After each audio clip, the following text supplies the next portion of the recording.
यह बात उन दिनों की है जब बुद्ध मरवन में अपना समय व्यतीत कर रहे थे। इस समय तक बुद्ध की प्रसिद्धि दूर दूर तक फैल चुकी थी। बहुत दूर दूर से लोग अपनी चिंताओं और परेशानियों का समाधान हेतु बुद्ध के पास आते थे। ऐसे ही बुद्ध जब मरवन में अपने शिष्यों को प्रवचन दे रहे थे, तभी एक अधेड़ उम्र का व्यक्ति अपने नौजवान पुत्र को साथ लिए बुद्ध की तरफ चला आ रहा था। जब यह प्रवचन स्थल के पास पहुंच गए, तब बुद्ध ने एक नजर उन पर डाली और इशारे से बैठने के लिए कहा। जब प्रवचन समाप्त हो गए और सभी लोग वहां से चले गए, तो बुद्ध ने उस व्यक्ति को अपने पास बुलाया और बैठने के लिए कहा।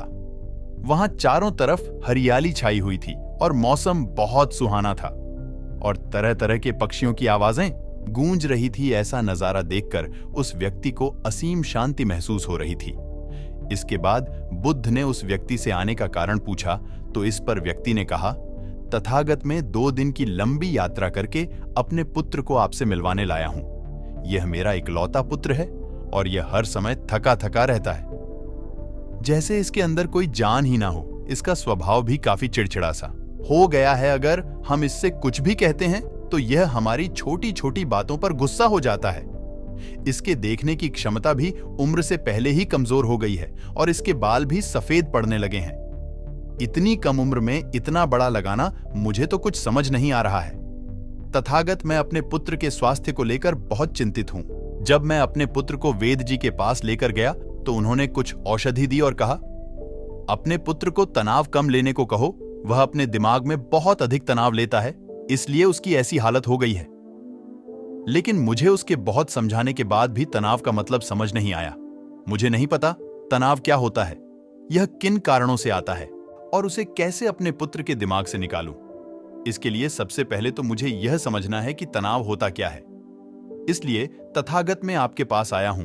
कृपया आप मेरी समस्या का समाधान कीजिए। यह सुन बुद्ध उसके पुत्र को बड़े ध्यान से देखते हैं। उसके चेहरे को देखते हैं, उसकी आंखों को देखते हैं और फिर उसके हाथों की नवाज को भी देखते हैं।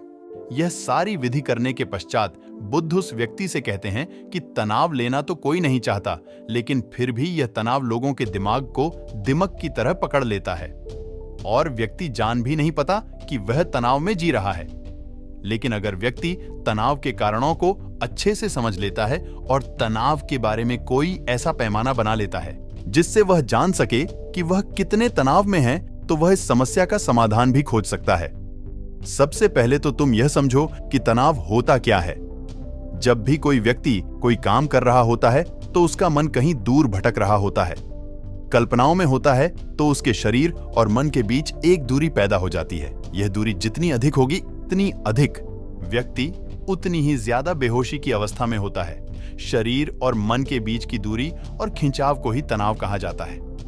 आखिर कोई पसंदीदा खेल खेलने के बाद व्यक्ति चुस्ती और प्रसन्नता से क्यों भर जाता है, जबकि उसने तो अपने शरीर को थकाया है। लेकिन समझने वाली बात यह है कि खेलते समय मन और शरीर एक साथ पूरी तरह उसे खेल में केंद्रित रहते हैं, जिससे शरीर और मन के बीच दूरी पैदा नहीं होती और कोई तनाव पैदा नहीं होता। और अगर दिमाग में कोई तनाव था तो वह भी दूर हो जाता है। लेकिन उसके विपरीत जब हम कोई ऐसा काम करते हैं जो हमें पसंद नहीं है, तो हमारा शरीर तो उसे काम को कर रहा होता है, लेकिन हमारा मन कहीं दूर कल्पनाओं में भटक रहा होता है, जिससे शरीर और मन के बीच एक दूरी पैदा हो गई और तनाव ने जन्म ले लिया।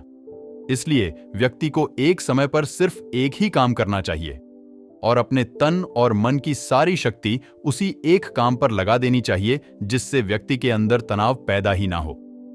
इसके बाद बुद्ध ने कहा, तनाव पैदा होने के मुख्य 8 कारण होते हैं और जिसने इन कारणों को समझ लिया वह जीवन भर तनाव मुक्त रह सकता है। मुख्य कारणों में सबसे मुख्य कारण है अति महत्वाकांक्षी होना। महत्वाकांक्षी होना अच्छी बात है, लेकिन क्या कभी आपने इस बात पर ध्यान दिया है कि इंसान के लक्ष्य कभी पूरे ही नहीं होते? उसका एक लक्ष्य पूरा हुआ नहीं कि वह दूसरे की तरफ भागने लगता है, दूसरा पूरा हुआ तो तीसरे की तरफ, और इस तरह से वह अपने लक्ष्य को पाने के लिए जिंदगी भर गोल गोल घूमता रहता है।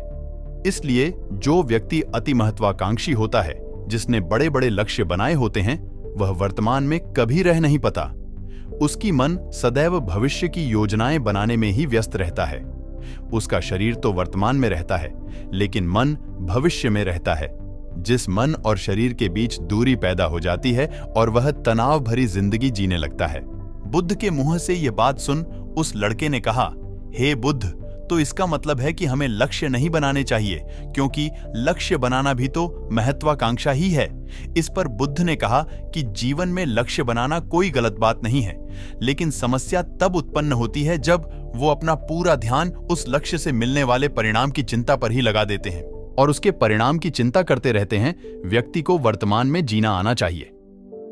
आप लक्ष्य बनाएं और उस लक्ष्य की प्राप्ति के लिए कड़ी मेहनत करिए, लेकिन साथ ही साथ आपको इस बात का भी ज्ञान होना चाहिए कि आप अब भी वर्तमान में जी रहे हैं और वर्तमान ही सत्य है। बुद्ध ने आगे कहा कि तनाव का दूसरा सबसे बड़ा कारण ईर्ष्या करना है। जब व्यक्ति ईर्ष्या और जलन से भर जाता है तो उसका मन अंदर से सड़ने लगता है। ईर्ष्या एक आंतरिक घाव है।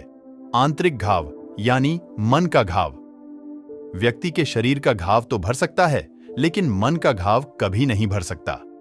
इसलिए व्यक्ति को कभी दूसरे की तरक्की और खुशी से जलन नहीं होनी चाहिए, क्योंकि ईर्ष्या तनाव का कारण है। इसके बाद बुद्ध ने तनाव का तीसरा कारण बताते हुए कहा कि आरुषिपूर्ण कामना करने से ही मन में तनाव पैदा होता है।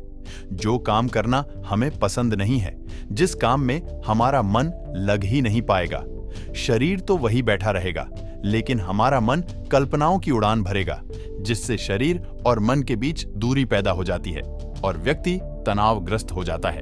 अगर व्यक्ति ने यह पता कर लिया कि उसे कौन सा काम करना पसंद है और वह उस काम को अपने जीवन का लक्ष्य बना लेता है,